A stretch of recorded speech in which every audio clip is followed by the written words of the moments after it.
Esta conferencia comenzará a grabarse.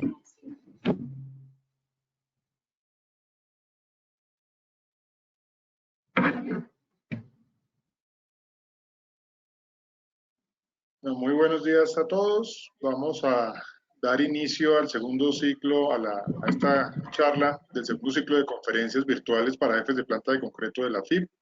Hoy tenemos una experiencia real diseñando mezclas de concreto a cargo de la ingeniera Esther Arteta. Para los que estuvieron en el primer ciclo de conferencias, Esther empezó la ocasión pasada y nos quiso compartir este tema que lo solicitaron varios, que tenía que ver con el diseño de mezclas. Esther está en Panamá, vinculada hoy en día con Cementos Argos, es colaboradora de la Federación en temas de capacitación, de la Federación Iberoamericana en temas de capacitación, y nos quiso compartir este tema de diseño de mezclas. Agradecemos a los auspiciantes el día de hoy, Cementos Argos y Altron Ingeniería. Gracias a ellos es posible hacer esta conferencia.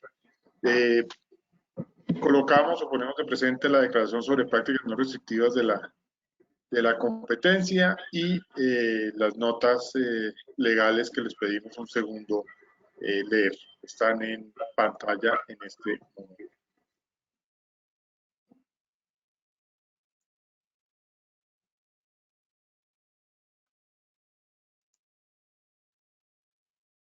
Bueno, sin más preámbulo, voy a pasarle el control a Esther. Ya, el presentador. Esther, te pediría encender la cámara porque ahorita accidentalmente las apagué. Entonces, a ver si la puedes prender nuevamente. Está tu presentación. Y falta la cámara. Si podemos en la parte de arriba, para las personas que están viendo, uno tiene la opción de ver a todos, ver a quién habla, o ver cámaras activas, escoger ver a quién habla para que veamos todos a Esther tan pronto active la cámara. Ya te vemos, Esther. Ya está bueno, listo, podemos. Sí, señora. Muchas gracias. Empecemos. Nuevamente agradecemos a Argos y a Altron Ingeniería por el apoyo.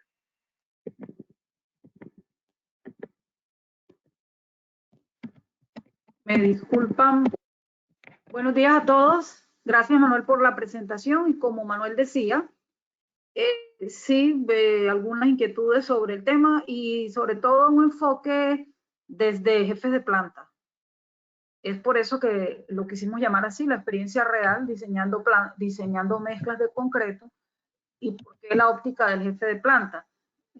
Revisemos, digamos, nuestro objetivo general y nuestra reflexión general de ese por qué y caminemos sobre un diseño aplicado para poder visualizar la experiencia como jefes de planta desde esta importante actividad.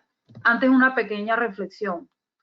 Tanto que recibimos en estos tiempos una bien simpática. Estoy ocultando yo todos para ver mejor mi pantalla, entonces yo no estoy viendo nada, espero que esté bien sonido y todo.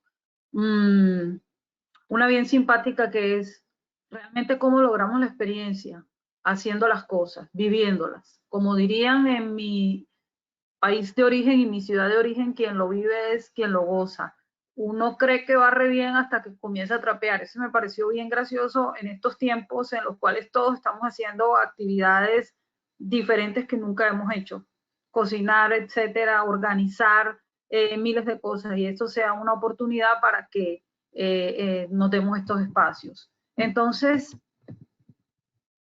continuando con lo que he planteado de agenda, revisemos que el objetivo, lo que pretendemos desde esa óptica que les comentaba de jefe de planta, es entender que estos procesos de diseño no son solo una actividad para un producto, elemento o proyecto que se ve mucho, y así es como es el fuerte en términos de ingeniería y consultoría, el diseño de mezclas, sino que hoy en día ya se ha vuelto y sobre todo en nuestro medio y en nuestro mercado iberoamericano, en el cual es un proceso complejo, continuo, que responde todos los días a exigencias cada vez más fuertes de cada proyecto, cada frente de trabajo. Así estemos en una operación de concreto como jefe de planta en un solo proyecto, tenemos varios frentes de trabajo, y más cuando lo vemos desde la óptica que estamos viendo este ciclo y los que hemos estado compartiendo de información, nuestros clientes, nuestros mercados. Es así como el proceso de diseño para las personas responsables de esto, a cargo de esto, se vuelve un proceso constante, dinámico, y que siempre tiene también un gran reto, que es con qué recursos contamos y cómo hacemos para que esos recursos realmente sean, y ese diseño sea reproducible en las operaciones, porque no es un diseño ideal, sino un grupo de diseños, como vamos a ver, y un dinamismo para hacerlo rentable, para que responda también a otros retos como medio ambiente, sostenibilidad. Entonces vamos a realizar como gran objetivo un ejemplo práctico del diseño desde la óptica de la operación, y miramos en cada punto los criterios de cálculo y las razones por las cuales se tienen cada proporción y la importancia de que sea reproducible el diseño. Entonces, arrancando un poco con el marco teórico, tenemos una gran definición que estos procesos es los que buscan determinar de la combinación más práctica de los ingredientes de concreto, de tal modo que se logre un concreto que sea trabajable, o sea, en estado plástico, y desarrolle todas las propiedades que hemos hablado y que se ha venido conversando de él, y que están bajo la responsabilidad nuestra de la óptica de lograrlo, que es lograr ese desempeño esperado. Entonces, no olvidemos esta balanza que tiene costo-desempeño. Ese es el equilibrio que buscamos en las metodologías de diseño. Por eso el gran reto, porque técnicamente, desde la óptica metodológica, es muy fácil decir esto es lo que podemos hacer y esto es lo que requiere el cliente y la normativa. Sin embargo, el truco o el dinamismo está en que logremos la mejor combinación. Por eso los objetivos son lograr esos componentes, lograr el mejor uso de recursos, aplicaciones de tecnología, gran reto técnico. También definir no solamente una receta que llamamos y que sale como producto final de esto, sino las especificaciones que requiere cada uno de esos componentes en términos de control y en términos de su manejo en el proceso, para garantizar una palabra que me van a escuchar mucho a lo largo de esta hora, que es la reproductividad de ese diseño. Obviamente cumplir con las normativas existentes y lograr minimizar costos, satisfacer expectativas del usuario. Conocer esas expectativas del usuario es interiorizar muy bien los métodos de colocación para esa reproductividad desde nuestra operación, pero también que le llegue a las expectativas del cliente, y no nos suceda lo que, si yo hoy en día me hago las preguntas de por qué estos objetivos, es porque recibo muchas preguntas desde la óptica como una consultoría desde las operaciones. ¿Por qué el diseño tiene que tener esta cantidad de material? ¿Por qué tenemos que usar estos componentes? O preguntas de por qué necesariamente se tiene que mezclar o se tiene que hacer digamos, una operación o una práctica en la operación específica. Es porque tenemos que garantizar la reproductividad de ese diseño. Y por lo tanto, el gran objetivo es hacer viable, materializable y reproducible el diseño. El buen diseño es aquel que cumple con las expectativas, y que también esas expectativas son desde el dueño, que son los protagonistas, hasta la rentabilidad. Por eso digo, ¿quién lo aplica o quién participa en esto? Definitivamente hay un experto en diseño de mezcla. Normalmente en nuestro medio, este experto en diseño de mezcla es de la planta, de nuestra planta, de nuestro negocio. Sin embargo, también muchas veces estos expertos están dentro de los mismos proyectos. Por lo tanto, hay ese gran vínculo que está del experto de diseño, de diseño estructural, de diseño y especificaciones de obra, y el experto en construcción. Entonces, aquí hay una suma de estos tres actores. Sin embargo, hay un experto en un diseño, y simplemente el productor de concreto lo reproduce y garantiza que para los otros dos actores sea viable y sea reproducible. Entonces, criterio de aplicación, ¿quién lo aplica? Lo aplicamos cuando tenemos operaciones, un proyecto, un producto, como decíamos. Sin embargo, la óptica que estamos utilizando hoy, el análisis y el ejemplo que queremos hacer hoy, es para una operación que tiene nuevos materiales, o una operación que ha cambiado alguno de sus materiales, o un plan de optimización para un grupo de materiales o un grupo de constituyentes. También es porque muchas veces aplica a incluir dentro de ese proceso de diseño dinámico un nuevo parámetro de producto, una medición o una característica nueva. Normalmente lo que trato de decir con esto es aplicable a lo que hablábamos en charlas anteriores donde decíamos que una de las características, y seguramente la hemos oído mucho a lo largo de este ciclo, de este negocio y de nuestras operaciones de concreto, es que del 70 al 80% está dado por 6, 7 u 8 mezclas específicas de concreto.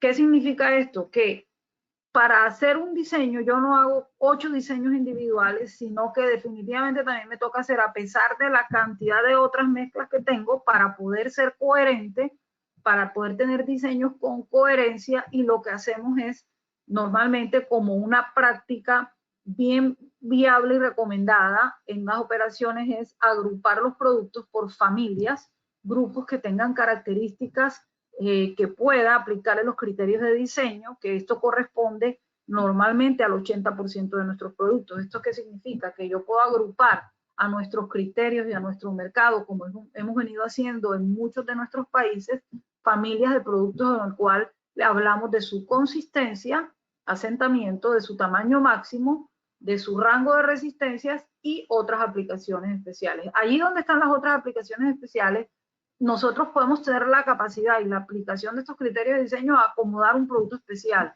Producto especial es aquel producto que ahorita refrescamos el tema del concepto de las especificaciones prescriptivas, que normalmente con estos métodos de diseño y con estas agrupaciones debería y podría ser ubicado dentro de los grupos o familias de productos que contamos, con los cuales a los cuales le vamos a aplicar esta práctica de diseño.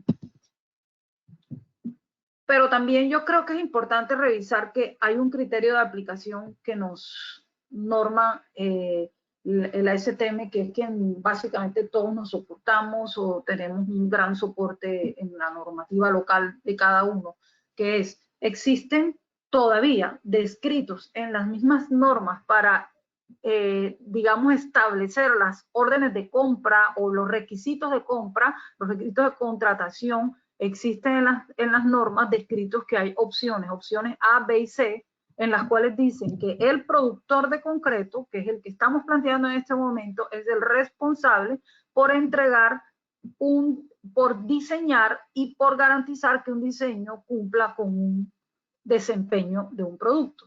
Esa es la opción A, responsabilidad del productor. Sin embargo, existe la alternativa B y la alternativa C. La alternativa B es cuando yo ubico aquello que decimos suministrado por el cliente de manera prescriptiva, que puede ser un producto especial y que normalmente surge a través de algún proyecto especial o algunas connotaciones de cultura de hacer las prescripciones, las especificaciones prescriptivas aún.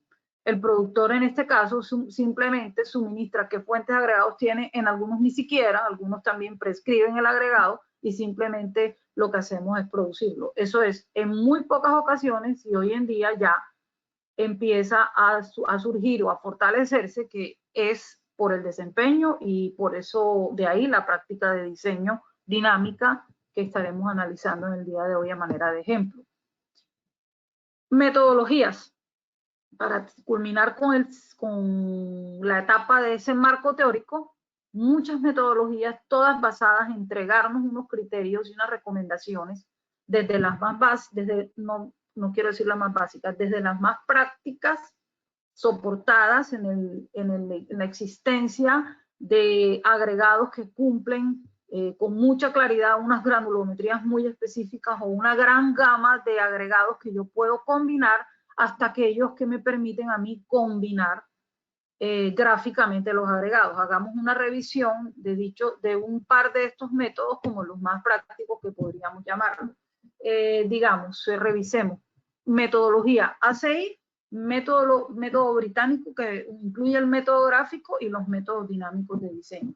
En esos tres órdenes podemos revisar lo que corresponde a metodología. El ACI es una metodología que te garantiza o te da recomendaciones para empezar a estimar, a seleccionar cada uno de los componentes después de hacer una etapa de 1, 2, 3 y 4, los 4 puntos, por decirlo así, o hasta el 5º punto, en el cual estoy definiendo las especificaciones.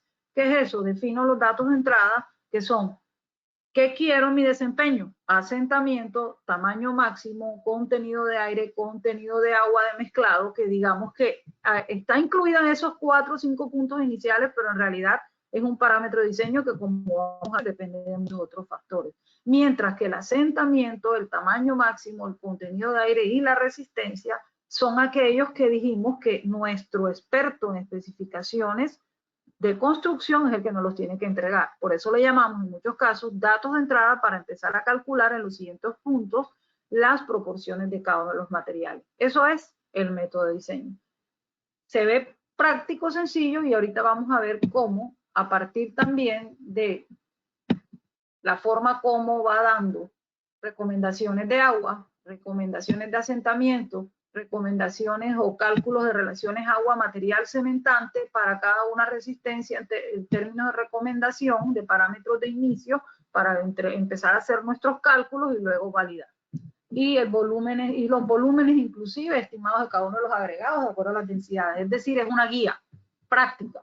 Una guía que nos va llevando al cálculo de cada una de estas proporciones. Ahora vamos a ver su aplicabilidad, pero antes de eso, revisemos que existen otros métodos, como es el caso del método británico, en la cual nos permite utilizar, como ustedes pueden ver en las gráficas inferiores, mezclar la granulometría de muchos materiales. Esto está dado porque es un requerimiento, una necesidad o ya una evolución que se va dando que los agregados no presenten de manera individual la misma la gradación ideal que necesitamos, como nos lo presenta CI en su metodología, que tenga los agregados o que tenga la posibilidad de combinar o de tener en la operación los diferentes tamaños agregados establecidos por tamaños y que simplemente haga una mezcla ideal para esas proporciones de agregado grueso, agregado fino. Mientras que acá me permite tener la posibilidad de que los agregados como los encuentre, de ahí uno de los parámetros importantes o de los objetivos importantes que decíamos que era diseños o métodos de diseño que nos permitan utilizar tecnologías, en este caso tecnologías de diseño, tecnologías metodologías prácticas y también que nos permita usar el recurso disponible. Entonces, este método nos permite eso y en conjunto con lo que llaman hoy en día los métodos dinámicos en los cuales se combinan métodos tradicionales y también se combina, que es el que también nos incluye en este momento, es la dinámica de mantener y retroalimentar permanentemente los datos del diseño. Es decir, que yo puedo hacer ajustes permanentes para cumplir con esas especificaciones. Como estoy trabajando por desempeño, como me decía la alternativa A que planteábamos, me permite que esos ajustes estén dentro de un rango permisible que no afecte el sometimiento o la aprobación de un diseño a cada uno de nuestros proyectos. Por eso decíamos igual, estamos frente a una práctica que es para varios frentes de trabajo, muchos proyectos, y esas familias de productos son, como de alguna manera se puede decir, multifuncionales, es decir, productos que por sus características pueden ser utilizados en muchos elementos estructurales y no necesariamente están fijos sus especificaciones, fijas sus proporciones de diseño, sino que al responder por el desempeño, yo practico una dinámica permanente. Este ejercicio que vamos a hacer, vamos a ir viendo cómo logramos esa dinámica permanente o cómo podemos incorporarla permanentemente. Entonces, ¿qué metodología vamos a utilizar para hacer nuestro diseño aplicado? Primero vamos a definir las especificaciones. En esa definición de especificaciones está lo que hemos hablado en términos de asentamiento, desempeño del producto. Luego vamos a definir los parámetros básicos del diseño, un poco de decir datos de entrada, qué agregados voy a utilizar, qué criterios básicos necesito de acuerdo a esas especificaciones básicas. Y luego entro a mi cálculo de proporciones. Luego de hacer ese cálculo de proporciones, donde está el fuerte y decimos que nuestro dato de entrada es una receta, pero en este caso no es una receta, es un grupo de recetas, es un grupo para una familia, para un producto que es una gama de productos, y pueden haber 5, 6, 7, 8 grupos de familias dependiendo de nuestros mercados atendidos, dependiendo de nuestros grupos de materiales. También los grupos pueden estar dados por el desempeño de los productos o por el grupo de materiales que yo tengo. Si logro esa mejor combinación posible es cuando logro desde nuestras operaciones ser lo más práctico y haber logrado la combinación más práctica de materiales. Es decir, es como cuando tengo un restaurante. Si yo tengo que puedo mezclar los ingredientes para hacer muchos de los tipos de platos o tipos de recetas que tengo, voy a lograr una optimización de uso de recursos y una productividad mayor en mi centro de operación. Esa es la propuesta de los 5 pasos que vamos a ver a continuación, y en cada uno iríamos aplicando una especie de ejemplo práctico y numérico de lo que estamos haciendo. Hablemos un poco de definición de especificaciones de producto, vamos a repasar un poco lo que hemos dicho respecto a de dónde salen y lo que hemos hablado en muchas ocasiones. Esta revisión es lo que llamamos datos de entrada del diseño. Definitivamente, de la manera teórica que lo presentan en todos los métodos, es hablar de definir el asentamiento requerido, tal cual lo rezan los procedimientos: asentamiento requerido, tamaño máximo del agregado, que depende mucho de los procesos de colocación, todo esto a la izquierda, y hacer una revisión de requisitos de durabilidad, contenido de aire y resistencia de diseño. ¿Por qué pongo en uno seleccionar o definir las características? Porque normalmente lo hacemos desde lo que llamamos un portafolio de productos y lo ofrecemos al mercado. Tenemos una gama de productos en la cuales me voy hoy a centrar a hacer un diseño para una de esas familias. Mientras que la revisión de requisitos de calidad la pongo con la palabra revisión, porque definitivamente es una responsabilidad de las especificaciones existentes. Y ahí es donde viene a repetir y a refrescar los temas de especificaciones del producto. ¿De dónde salen?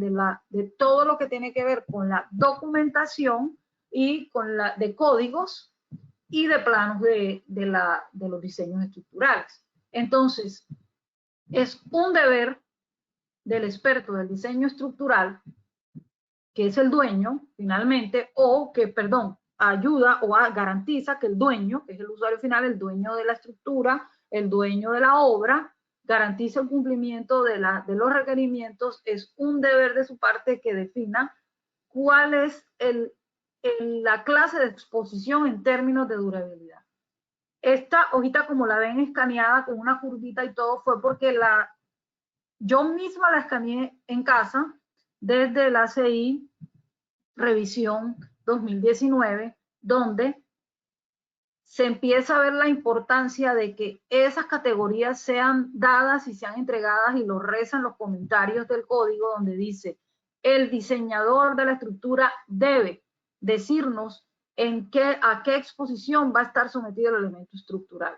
No sé si les pasa a muchos, pero sí parte de las preguntas, consultorías que nos salen a nosotros desde la óptica de calidad, nos sale trabajito cuando estamos despachando un producto o hay un cliente y de repente dice: no, resulta que tiene un requisito de durabilidad o está expuesto a un agua subterránea o va a estar expuesto a una condición de humedad, etcétera, etcétera. ¿Qué pasa con ese producto? Ese no es el producto adecuado, ese no es el diseño apropiado.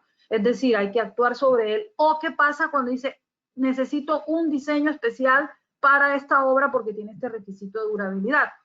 Ese es el que entra al 20% de lo que mencionábamos como productos especiales, pero que muchas veces puede estar integrado al 80% de nuestras mezclas si lo agrupamos adecuadamente en los requisitos.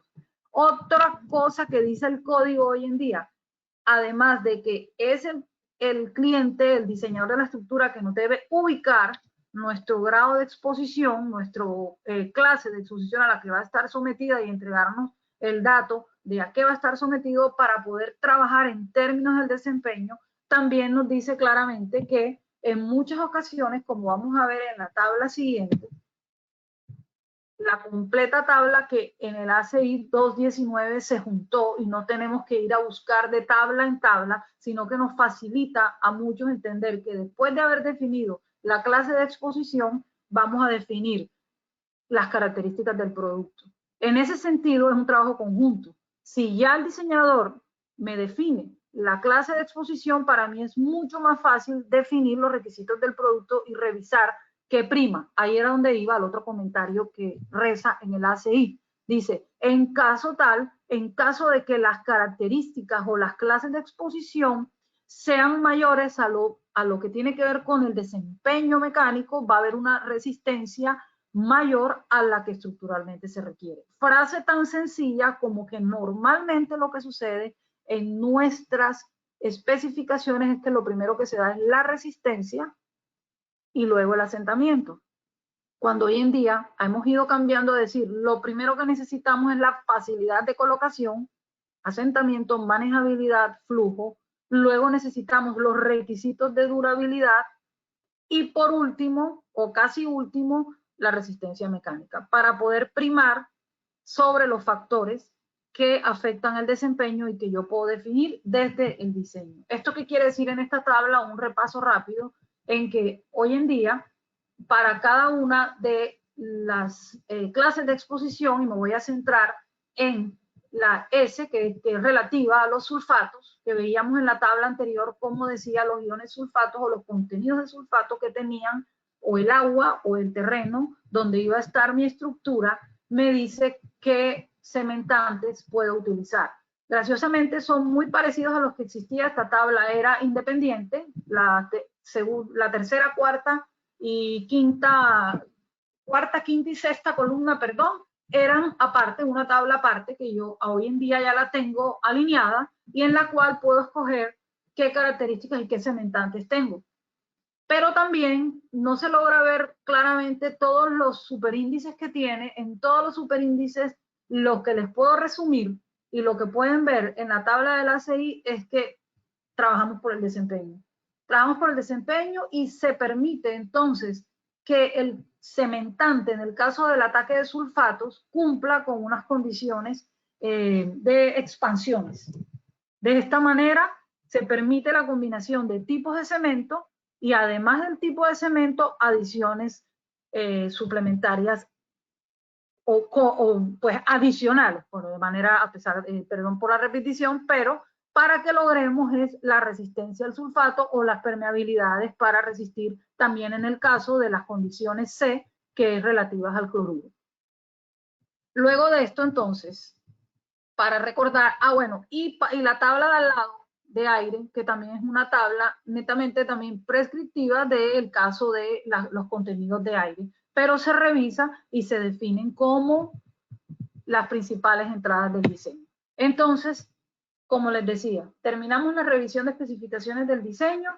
Si nos ubicamos en nuestra balanza de eficiencia, economía, lo que queremos, y por qué lo repito, porque hay familias de productos en que la balanza es muy fácil respecto a la economía, como hay unos que son muy especiales, y acá tiene un efecto de desempeño bien importante, por lo tanto, el mejor uso de los recursos, y es por eso que repito, facilidad de colocación, resistencia al medio ambiente, estabilidad volumétrica, que va muy asociada a la resistencia del medio ambiente y que tiene que ver con las expansiones o con la capacidad de esas expansiones ante las mismas condiciones ambientales o desde la misma calidad de su volumen de pasta y sus componentes de la pasta. Y por último, la resistencia mecánica y la apariencia. De esta manera hemos culminado con la primera parte de definir las especificaciones, no sin antes recordar que dichas especificaciones las enfocamos al desempeño. Y desde esta óptica es comportamiento esperado del producto en estado fresco y endurecido, centrarse en ese funcionamiento del desempeño y permitir la flexibilidad de ajustar ingredientes de mezcla y proporciones de tal manera que no se olvide nunca que sean medibles y exigibles, es decir, el desempeño es medible. Definir la forma de medirlo y definir y buscar una respuesta con métodos de ensayo y demás para lograr ese desempeño y no limitarnos a las especificaciones prescriptivas. Dentro de eso, marco, proponemos ir a la práctica de hacer y de trabajar en un diseño, en un grupo de diseños, en el cual hemos definido un rango de resistencia, una consistencia, un tamaño máximo. Como les decía, normalmente es un producto, en este caso del ejemplo, que puede usarse en muchos elementos estructurales, bajo la responsabilidad de que estas características de desempeño lo permiten, donde definitivamente o normalmente no se vaya a tener un ambiente de exposición específico o que requiera una condición de evaluación por durabilidad, como es en el caso de la familia 2, que podríamos entrar a trabajar, pero aquí hemos hecho vamos a hacer el cálculo sencillo o el ejemplo sencillo de la primera familia de productos. En la segunda, la propuesta es que como hay un ambiente o un nivel de exposición C1, se evalúe el producto o se tenga en cuenta que el producto va a ser evaluado en el momento de su diseño pensando en tener resultados de la rápida penetración de cloruros, la resistencia a la penetración de cloruros medidas en coulombs como un parámetro de durabilidad del concreto. Es decir, no va a ser solamente de la mano de la recomendación que tenga agua-cemento, sino de una medición por desempeño. Pasemos entonces a trabajar en la segunda etapa. En la segunda etapa voy a definir ciertos parámetros de diseño. Para definir esos parámetros de diseño, tengo que tener la primera actividad de saber cuáles son mis materiales, qué tengo a la mano, para arrancar a definir y a lograr esas especificaciones allá expresadas. Tengo los cementantes, los agregados, aditivos, etcétera, y lo que voy a hacer en este proceso, lo recorro rápidamente, defino el contenido de agua, estimo el contenido de agua. ¿Por qué lo estimo? Porque como nos decía la guía, nos da unas tablas estimadas, ahora vamos a ver los ejemplos, y la práctica determino, pero nada más es estimada, todo esto lo tengo que validar, y depende de muchos factores, como es el aditivo, por ejemplo. Determino la resistencia requerida de diseño. Allá arriba me decía cuál era la resistencia de diseño, F'C, y acá F'C. Sigo y con eso calculo mi relación agua-material cementante, construyo unas curvas de agua-cemento, defino unos valores de agua-material cementante para cada resistencia especificada y calculo el cementante. Vamos a la práctica, sin antes decir, si voy a definir los agregados, la gran importancia y lo que ustedes tienen que saber que hay atrás de esto. Cada definición de materiales no viene dado por un dato o por una sola ficha técnica, sino que viene complementado por ensayos de laboratorio, en lo posible datos históricos, que es lo ideal, y en evidencia del desempeño. Cuando no se tiene, pues esto también en la práctica es la evaluación en laboratorio, sin embargo, es lo ideal porque es el factor clave para el logro del desempeño del producto cuando trabajamos por desempeño. Igualmente, la capacidad de suministro para hacerlo viable, para hacerlo reproducible, la relación costo-beneficio y la viabilidad de uso en la operación. ¿Hay capacidad de suministro? Sí. Ejemplo, me suministran una adición, un cementante en cantidades pequeñas y en una presentación que no es fácil dentro de la operación, es decir, no es viable para lograr el desempeño. Tengo que buscar otra solución de diseño. Estas son las características que se le miden en principales en cada uno de los más importantes de los productos, como son el análisis químico del cemento, las resistencias, el índice de actividad puzolánica en el caso de adiciones de materiales cementantes, la finura de ambos, las consistencias o los consumos de agua requeridos de ambos y los tiempos de fraguado. Como pueden ver, desde allí yo estoy afectando esa estimación del agua, porque dependiendo de estas características y a la historia que yo tenga de esto, ya yo empiezo a estimar ese agua.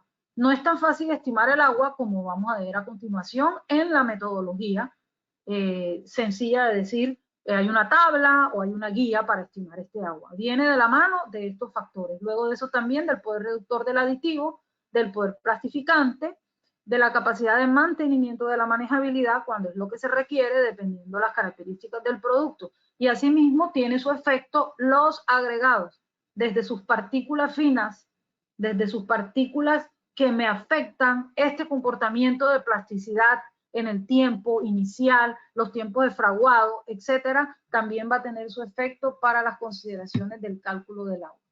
Estas características se definen históricamente, análisis químico de los cementos, gráficamente, el comportamiento en el tiempo, granulometría, también su comportamiento en el tiempo, y análisis químicos ya de casos como el agua o los aditivos, donde básicamente hay que tener unos datos de entrada de estos materiales.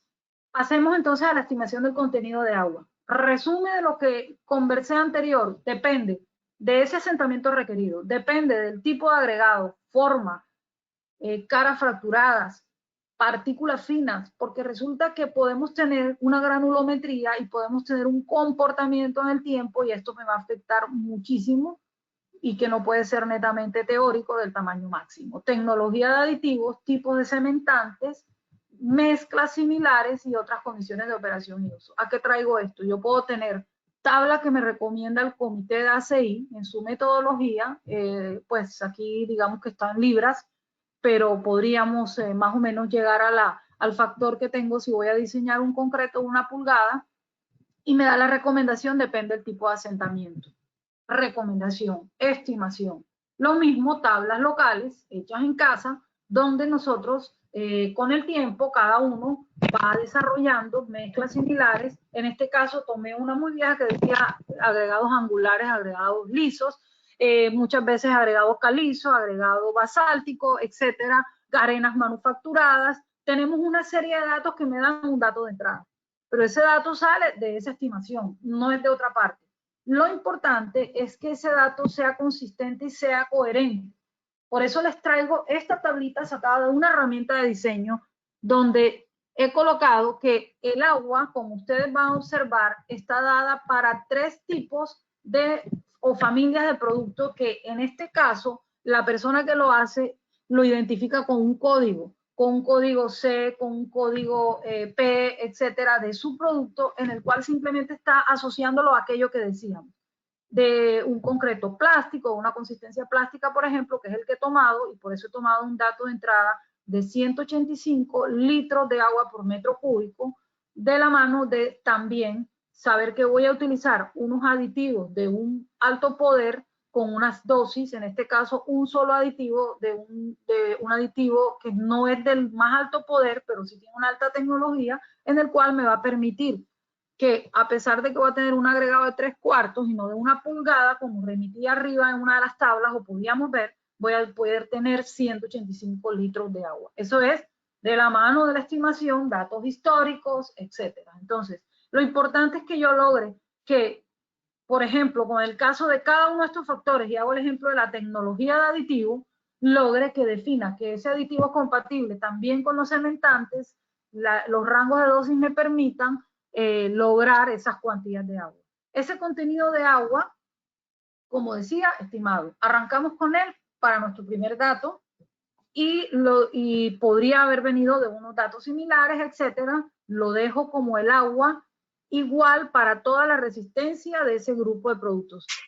Si recuerdan, íbamos a hacer un grupo de productos para cómo va a quedar, ese agua va a ser para todo el grupo de productos. Ese agua puede cambiar, como les decía, como pueden ver aquí, en el siguiente producto, es un producto más fluido y tiene la misma cantidad de agua, totalmente válido, pero porque voy a trabajar con otro aditivo. Es decir, no es una regla general, pero es una regla de coherencia que tenga algún parámetro del diseño que me garantice eso. Cuando ustedes están en una planta y ven un diseño y dicen, este diseño tiene más asentamiento y tiene menos agua, ¿está malo? No necesariamente. Es decir, viene de una coherencia de un parámetro que se llama tipos de agregados, tamaños máximos o la dosis de aditivo. Sin embargo, hay una regla general que o lo deja igual o lo incrementa en la medida que aumenta el asentamiento de nuestras familias de productos. Ahora bien, el agua queda fija, puede cambiar según el tipo de aditivo, otras consideraciones, y la dosis de aditivo siempre va a ser proporcional al cementante y en los rangos recomendados por los fabricantes. Entonces, aquí vamos a tener nuestro primer paso. Como decía, esta es la tabla donde vamos a decir, revisamos, vamos a decir un diseño de una consistencia plástica de 6 pulgadas, más o menos 1, una gama de resistencias, que en este caso la tomé muy sencilla, pero normalmente se hace cada 500, no 1000 PSI, sino 500 PSI, mucho más completa para la curva de agua cemento y demás. Sin embargo, a manera de ejemplo, hice 3 puntos como mínimo, que son cada 7, perdón, o cada 1000 PSI. Y en este caso tenemos nuestros 3 puntos de diseño. Me perdonan el idioma entre los PSI, los kilogramos y los megapascales, pero así yo creo que todos vivimos en estos momentos. El agregado grueso asumimos unas caras facturadas al 100%, etcétera, unos datos asumidos, y no tenemos datos históricos de este producto, no tenemos nada. En teoría estamos empezando de algún estimado, alguna recomendación del consumo de agua, pero no tenemos más nada. ¿Por qué lo digo? Porque después de haber definido ese agua, en nuestro cuadrito decía que determinemos la resistencia requerida de diseño. La grafiquita puse tal cual textualmente lo que se hace en los libros de diseño o en nuestras prácticas de diseño, porque esta es muy nuestra, muy de una experiencia específica para gamas de diseño, pero me han pedido diseñar, y voy a tomar un punto en este caso, F'C, por decirlo, de 4000, y necesito que ese diseño tenga como mínimo eso. Como yo sé que en el tiempo va a dar una nube de datos que me va a hacer una distribución normal, normalmente un rango de datos, ese promedio que se requiere se llama F'Cr, y es el promedio o la cantidad o la resistencia suficiente para minimizar la frecuencia de datos por debajo del F'C. ¿De dónde sale? De alguna de estas dos tablas. Cuando tenemos datos históricos o tenemos algo parecido en el comportamiento histórico de ese diseño o de esa planta, porque esa planta viene produciendo con cualquier grupo de materiales, variante, que unos que varían más que otros, con cualquier grupo de materiales viene produciéndonos mezclas que tienen unas desviaciones estándares conocidas, y por lo tanto yo puedo incluirla en esta fórmula. Simplemente lo que voy a obtener es un factor de sobrediseño. Dicho factor de sobrediseño es cualquiera de estas dos alternativas que están en la tabla de la izquierda, C51 o C52, y tomaría como diseño, resistencia requerida de diseño, el dato mayor. ¿Qué significa esto? Yo respondo a 3000, pero en realidad mi diseño me va a dar ese factor de sobrediseño. En el caso de nuestro ejemplo, no tenemos, y como tenemos una resistencia que está en el rango intermedio, no es de resistencias bajas, sino resistencias intermedias, y no es de alta resistencia, vamos a tomar un factor de sobrediseño de 8.3 megapascales. Entonces, ¿qué sucede? Que yo voy a tener mi resistencia de diseño, que es para el concreto 21 3000, me debe estar dando 29.3, que es arriba o arribita de los 4000 PSI. Igualmente con el 8.3 de sobrediseño. El proceso que sigue a continuación es seleccionar el agua cemento. Lo que yo hago es construirla en una tabla. Para eso existen unos tips o unas recomendaciones. Elaborar por lo menos 3 puntos de la curva a nivel de laboratorio, con un grupo de materiales para verificar el asentamiento que fijé en un principio para ese agua, con ese consumo de agua y dentro de un rango. Y no debo hacerlo en un periodo, en una jornada. No puedo decir 3 horas, 4 horas, en una jornada de trabajo. Una jornada en la cual se mantienen las condiciones. Y hago una gráfica en la cual después de obtener, y si a manera de, con cálculo de regresión y repeticiones de estos puntos, voy a obtener la relación agua-material cementante para cada uno de estas resistencias, del resultado obtenido en términos, es decir, construyo mi curva y busco mi punto. Estimé 3 puntos, pero los busco, los corrijo y digo, estos son los puntos de agua cemento, y construyo mi curva con este consumo y este grupo de material. Si yo estoy haciendo varios de estos, tengo que hacer varias curvas. O voy a hacer una curva si es el mismo grupo de materiales y simplemente varío el agua. Entonces, la curva, que no necesariamente es quien gobierna solamente la resistencia, pero es la curva guía para varias de estas familias. En muchos casos, cuando cambian mucho los parámetros de agregados, pues voy a tener otra curva. Entonces aquí estamos haciéndola sanamente por familias de productos que están en una resistencia intermedia, como pudimos ver en el ejemplo seleccionado. Ahora, tengo que calcular el contenido del cementante. Entonces, para cada uno de estos puntos y para cada uno del agua, calculo mi contenido de cementante, material cementante. Para hacer eso, atrás hice un proceso en el cual definí, en mi tablita de la izquierda, definí que iba a tener una proporción de ceniza aproximadamente del 10, el 11%, y que en la curva que construí de agua-cemento estaba considerado ese cementante y estaba considerado el cálculo aditivo. O sea, hice un paquete completo por desempeño de un ejercicio anterior donde sé por características de un material, una adición, un tipo de adición, pude haber evaluado cuál era la proporción óptima que me permita reemplazarlo en su totalidad, o sea, parte del componente del cementante. La tablita que tengo a la derecha es ¿qué es la tendencia? La tendencia hoy en día es disminución de agua por aumento del uso de aditivos y disminución de cemento por aumento de uso de materiales cementantes suplementarios. Esto es un juego de estos tres factores hasta el momento. El aditivo de alto poder me va a permitir reducir el agua y el truco de reducir el agua me va a permitir tener unas relaciones agua-material cementante acompañadas de una posible adición de materiales suplementarios que me van a dar muchísimas ventajas, dentro de las cuales está el comportamiento de la compacidad de la mezcla, la facilidad de colocación de la mezcla, la densidad y por lo tanto la durabilidad, y el que más nos gusta, que son los costos y los efectos sobre la sostenibilidad del medio ambiente. Entonces, definido esto, me voy a mi tabla y coloco el agua-cemento que definí y calculo el material cementante. ¿Listo? De ahí paso a definir, a continuar en la definición de los parámetros. Ya dije agua, ya dije resistencia requerida de diseño. Ojo, que aquí fue una alta, porque normalmente, como vamos a ver, esta, dependiendo de los datos históricos, señores jefe de planta, está en sus manos. Cuando alguien va a diseñar para una planta que está en sus manos con un nuevo grupo de materiales o un nuevo producto, todo depende de ese comportamiento, de esa lluvia de datos que tuvo la planta, y el 75% de los casos está dado por los procesos operativos, el mantenimiento de los agregados, etcétera, como vamos a ver como conclusión final.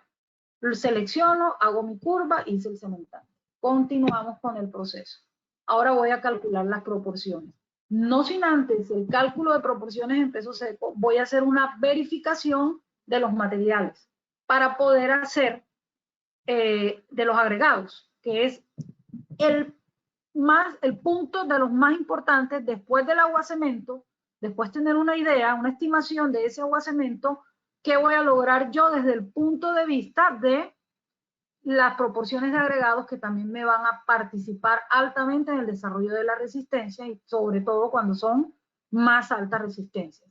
Entonces hay dos caminos: una estimación contenido de grava de agregado grueso y fino cuando cumple la norma, que esa no es la que vamos a tomar, es un cálculo matemático del básico de la proporción ideal, si cumple con las características ideales de granulometría, o una estimación de una proporción bajo un ensamble granulométrico. Vamos a ir al ensamble granulométrico enseguida.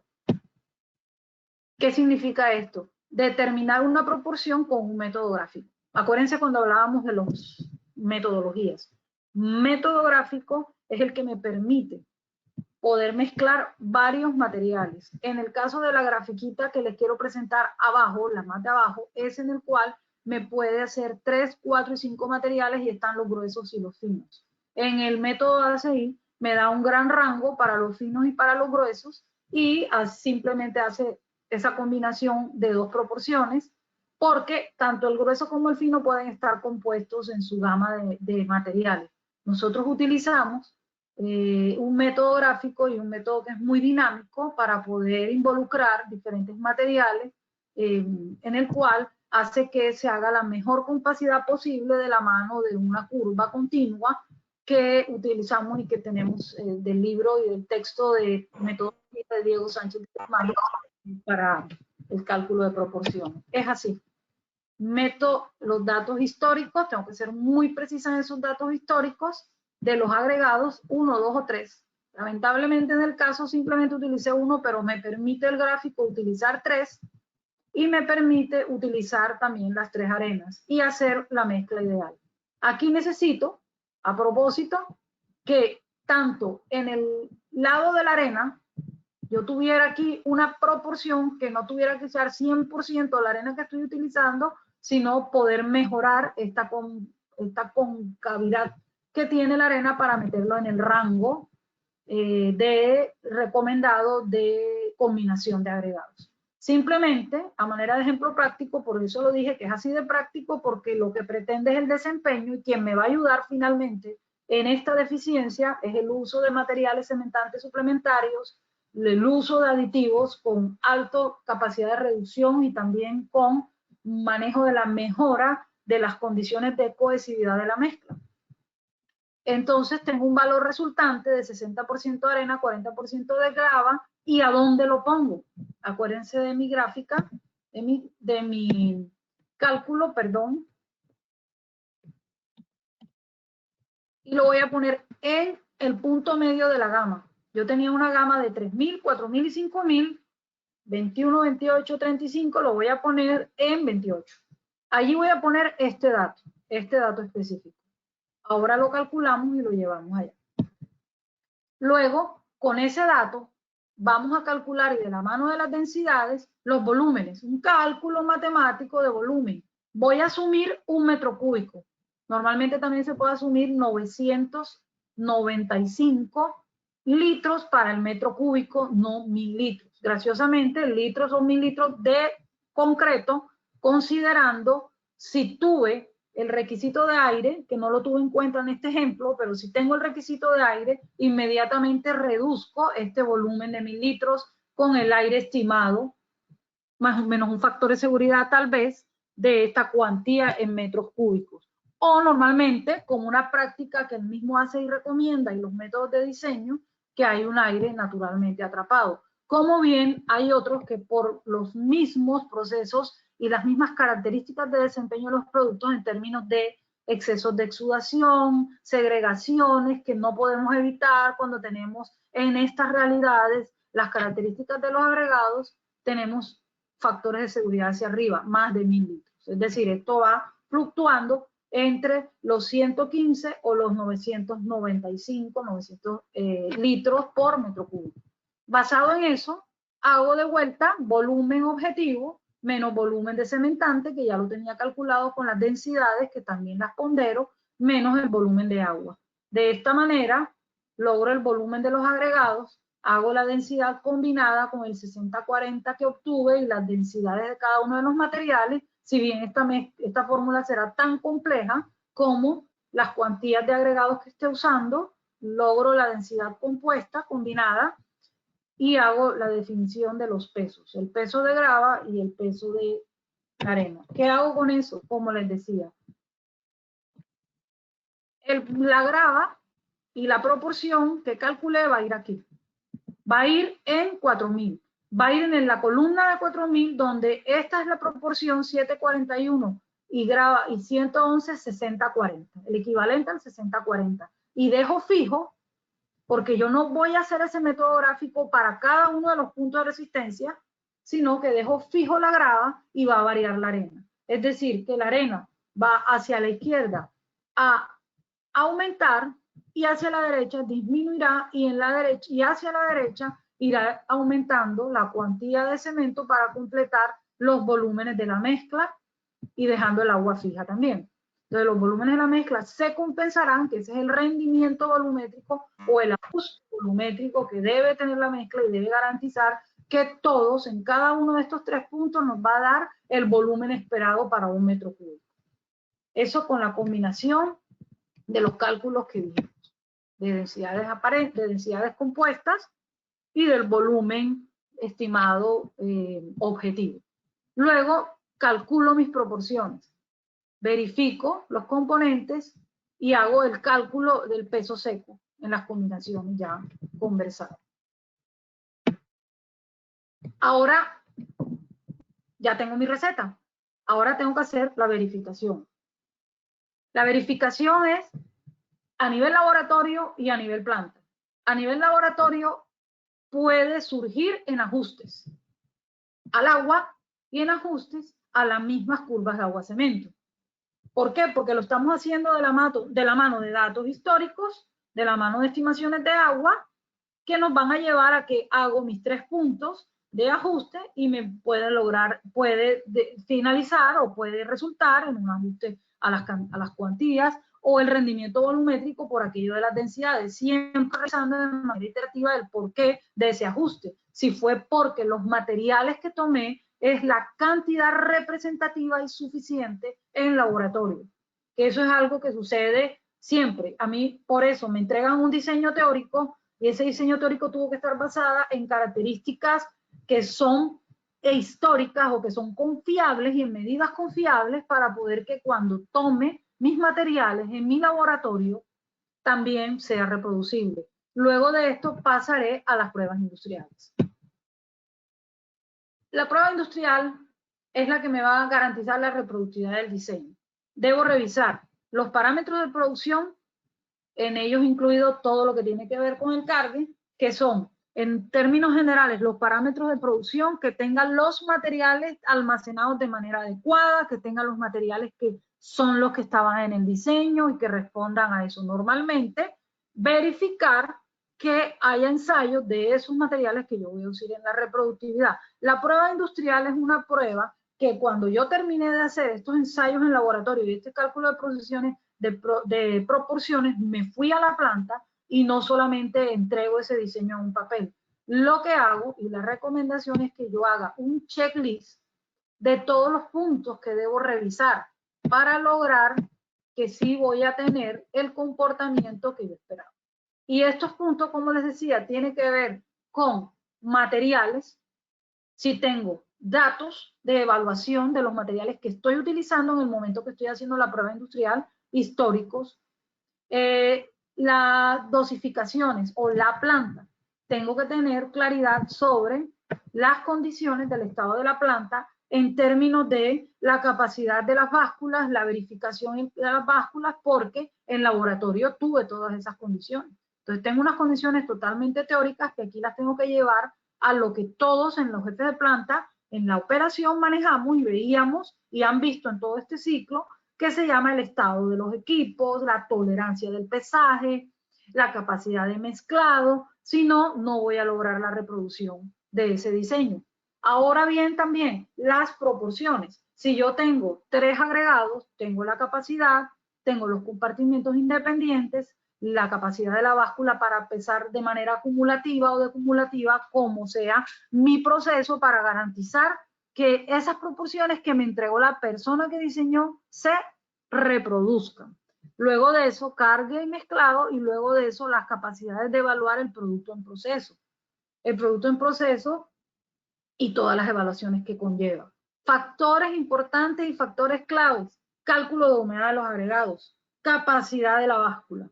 Cálculo de humedad de los agregados. En el laboratorio se hizo de la mano del peso seco y del cálculo de la humedad de los 2 agregados. Si en la operación se va a hacer con un solo agregado, tendrá que tener un factor de seguridad mayor. Porque la sensibilidad que tiene esto, como ya ustedes vieron, de sensible y de teórico, que es el consumo de agua y la dosis de aditivo, en el desempeño en un rango, como también en los costos.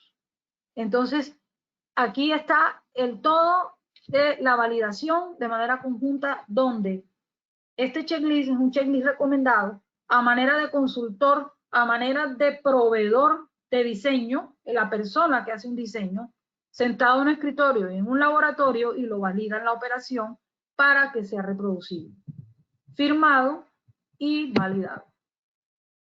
Demostrado. ¿Qué voy a demostrar? Asentamiento, temperatura, manejabilidad, ya sea en el tiempo o inicial, tiempo de fraguado, a pesar de que son también en laboratorio, pero me dan una idea, sobre todo cuando tengo esos parámetros de tiempos de retención de manejabilidad o manejabilidad en el tiempo. Rendimiento volumétrico.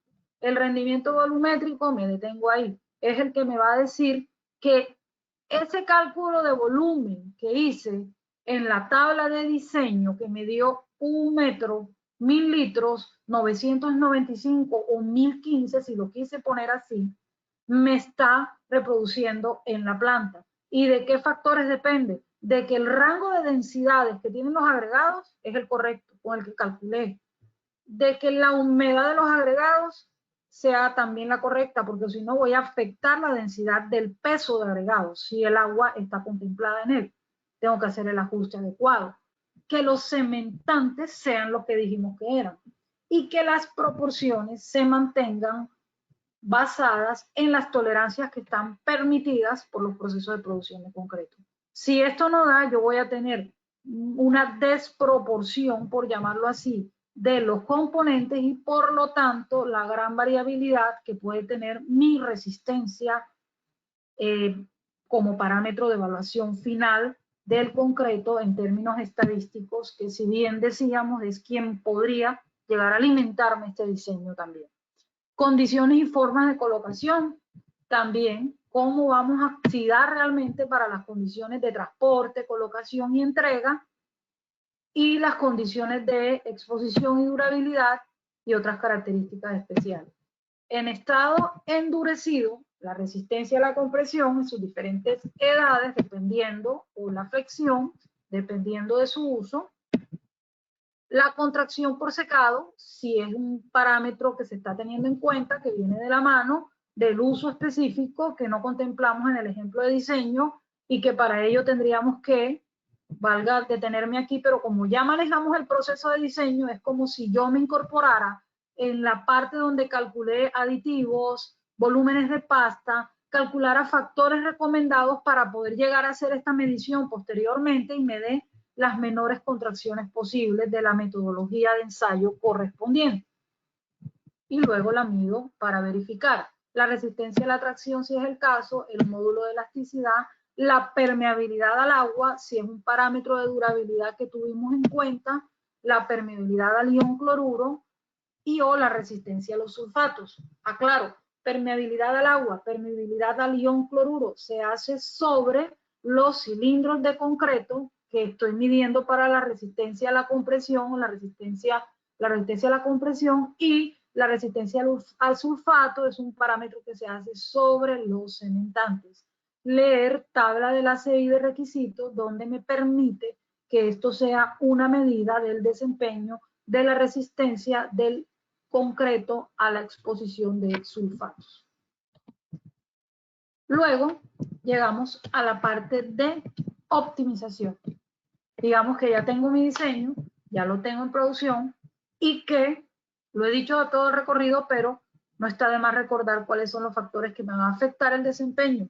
En términos de cemento, agua, agregados y aditivos, va a ser su composición en un rango de comportamiento, no la norma, sino un rango de comportamiento sobre el que yo trabajé en esos diseños. Si no tenemos y trabajamos en ese rango, voy a afectar parámetros de resistencia, parámetros de manejabilidad. Estas son las recomendaciones de la ACI y las traje como tabla. Ellas son 60 recomendaciones en las cuales también entran los parámetros de dosificación y mezclado, pero yo se las quise hacer así. ¿Por qué así?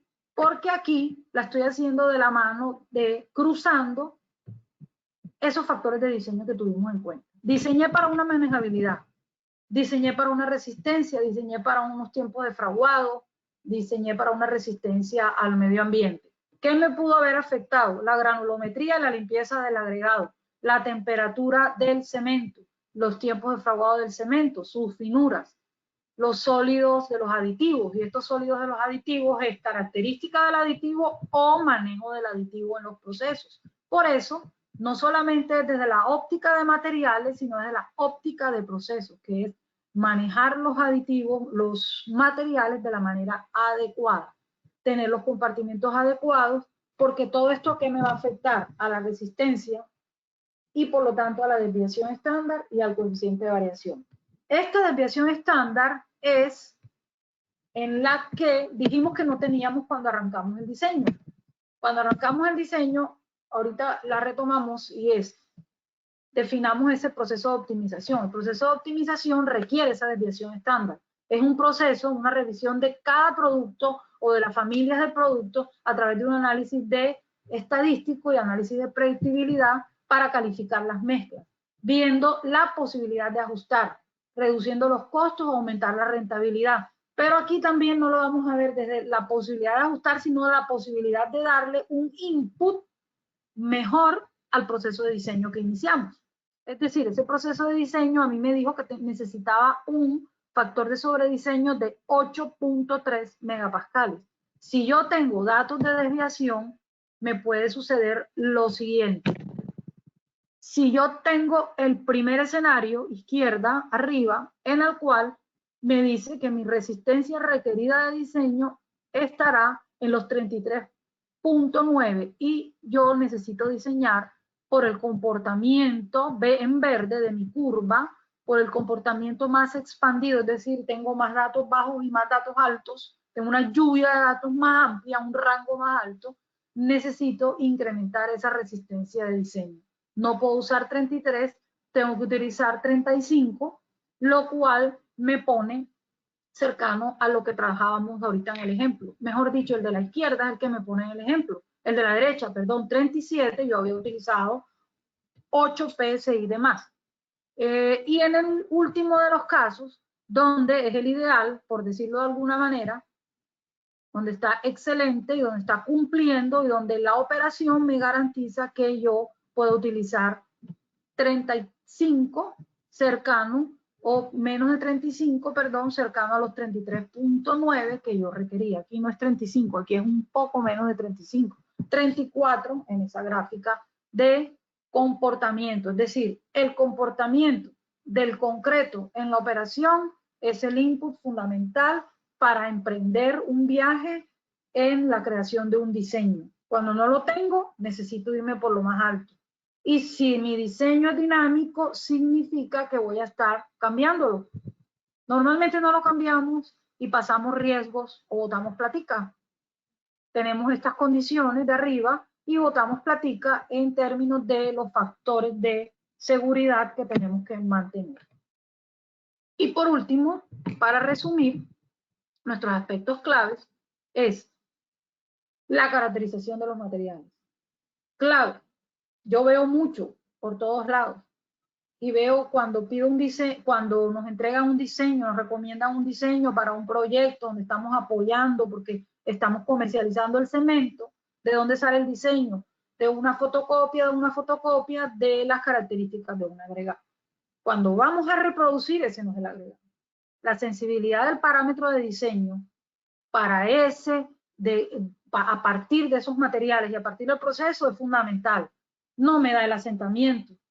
La curva de aguacemento no es la que es, en realidad necesito un factor de seguridad mayor o menor en muchos casos y estoy botando la plata. El agua de diseño no es. La combinación de agregados, la compacidad y la manejabilidad se ven afectados.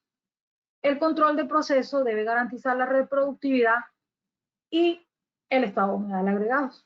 El estado de humedad de agregados es sensible a que ese consumo de agua me va a mover en la curva de agua-cemento que construí, y si vieron lo sensible que era, cómo me movía en esa curva, sobre todo cuando estoy llegando a unos rangos de resistencia más altos, lo sensible que es, y por lo tanto me va a poner en el rango de resistencias o en la lluvia de datos que me ponía, y que es la que nos da y la que nos da vueltas en la cabeza cuando hacemos los análisis por producto en nuestras operaciones. Métodos y control de ensayo de evaluación fundamentales. Falsos positivos. Errores en la toma de información, errores en los cilindros, etcétera, nos van a retroalimentar erradamente un proceso de diseño o una posibilidad de optimización. Y, por lo tanto, el análisis de la información estadística, que es la base de diseño y de la optimización. Eso era lo que quería compartir con ustedes. No sé si tenemos tiempo y podemos trabajar en inquietudes, preguntas, etc.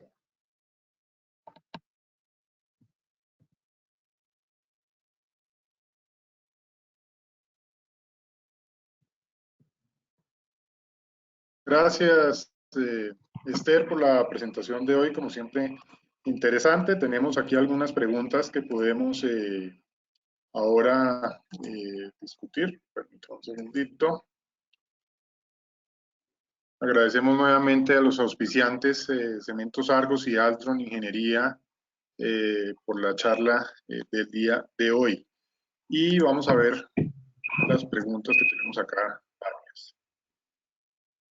Bueno, para el proporcionamiento de mezclas a ser bombeadas, ¿qué criterio recomienda para la adición de macrofibras metálicas? Bueno, recomendaciones de proveedor en dosificación, viabilidad de su uso en la operación, validación de ese uso en la operación, debido a el proceso de mezclado.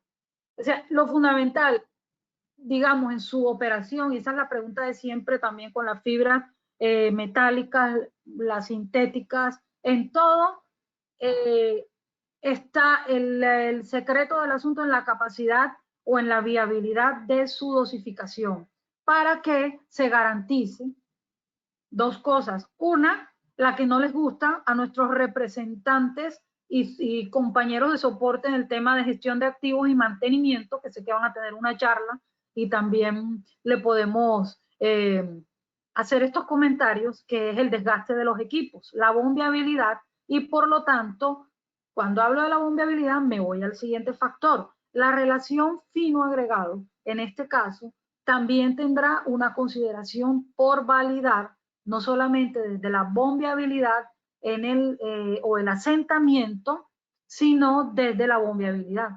Entonces, normalmente lo que hacemos, así como con las fibras sintéticas, es verificar el efecto, verificar su efecto y hacer la corrección correspondiente. Y esa corrección puede ir de la mano simplemente de todo el proceso, desde consumo de agua y su correspondiente consumo de agua material cementante, o solamente desde el uso de aditivos o adiciones que me van a permitir la cohesividad que yo quiero garantizar o la corrección de esa manejabilidad o esa facilidad de colocación que necesito con ese uso de la fibra. Ok. Nos preguntan también, ¿qué diferencia hay entre el desempeño de concreto fresco de mezclas realizadas a nivel laboratorio versus producción industrial? ¿Hay diferencias? Excelente pregunta. Si yo hubiera querido media hora más de charla, cuando tú haces la validación en laboratorio, obtienes unos datos. Esos datos van a estar muy cercanos y mayores a la F' sub CR, y te voy a hablar de unos numeritos muy claros que yo tengo en la cabeza. Normalmente yo tengo una F' sub C, 3000, 210, 21, 4000, 280, 28. ¿Y qué tengo yo? Normalmente lo que tengo es, en laboratorio tengo que garantizar 140% de la resistencia de F''C, que si tú sacas la cuenta, como es parecida a la F' sub CR, pero la F' sub CR en realidad es como un 130 o 125 o menos, porque es el promedio de los datos que me va a dar industrialmente. Uno, en laboratorio tengo unas condiciones controladas y jamás salgo con un diseño que me dio 100%. Jamás salgo y jamás voy a la planta de F''C. Voy con 140. Entonces, cuando alguien en la producción, y esa es de las preguntas que en un principio me hacía y no la hice, que son, mira lo que da este diseño. Esto está muy alto. Yo primero reprodúcelo. Primero hazlo viable y sácame el promedio. Entonces ahí califico, que es el estadístico. Entonces, los números son así de sencillos.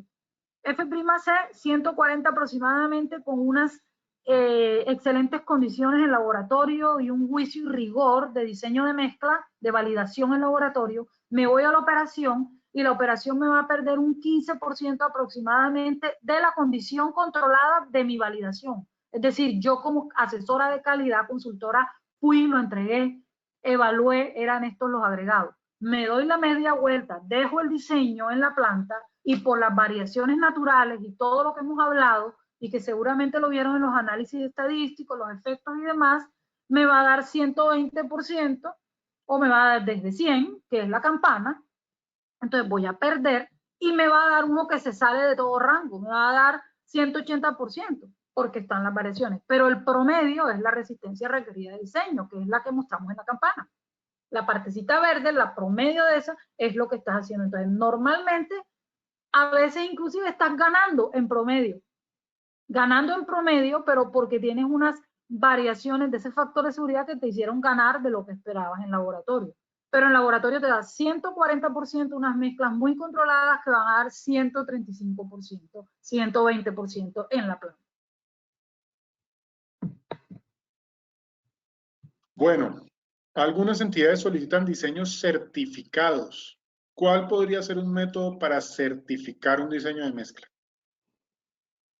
Eso tiene una frase filosófica que se me va el nombre ahora, que se llama cuando tenemos que establecer requisitos, tenemos que defender a la industria en términos de ese sentido y también apoyar a los diseñadores de concreto porque los laboratorios diseñan concreto. Hoy en día lo que queremos decir es que un diseño certificado puede ser aquel que tiene evidencia de su reproductividad. El sometimiento del diseño es aquel que te da datos de ensayos evaluados en la operación donde va a ser, en la planta donde va a ser producido, donde va a ser despachado. Hoy en día nos pasa, caso de Panamá, cito, las entidades claramente quieren certificar un diseño en un laboratorio y vale más el diseño certificado en laboratorio que se hizo bajo ese cálculo que el diseño que tiene 10 operaciones de concreto que lo tienen estadísticamente evaluado. Entonces, la palabra certificación es una palabra que hemos estado llevando a la explicación y a la argumentación de los diseños históricos. Porque un diseño en laboratorio y me da el 100% y es válido. Lo pego con la pregunta anterior, lo asocio a la pregunta anterior, me puede dar válido. Sin embargo, en la estadística yo sé, tengo claridad que me tiene que dar 130, 140% en el laboratorio para que sea certificado y reproducible. Entonces, es complicada la pregunta, pero es muy fácil en el sentido que ese es nuestro objetivo. Ese es el objetivo del gremio, el objetivo de las asociaciones, seguir trabajando en la normatividad y en la documentación. Y cada vez, hoy en día, tú te puedes soportar en el ACI 319 y en las normas que se están desarrollando a nivel local en lo que es la validación de esos diseños. Cómo se presenta y cómo se somete un diseño, el sometimiento del diseño. Bueno, ¿cómo influye el tamaño del agregado grueso en la resistencia de mezclas menores o iguales a 35 megapascales y en mezclas mayores a 35 megapascales? Además, ¿qué ocurre con la relación agua-cemento si cambio el tamaño del agregado grueso? Voy a responder primero esa parte. No importa que cambie el tamaño del agregado grueso en unos diseños de 35 hacia abajo, no importa que lo cambie, puede seguir gobernando la misma agua-cemento.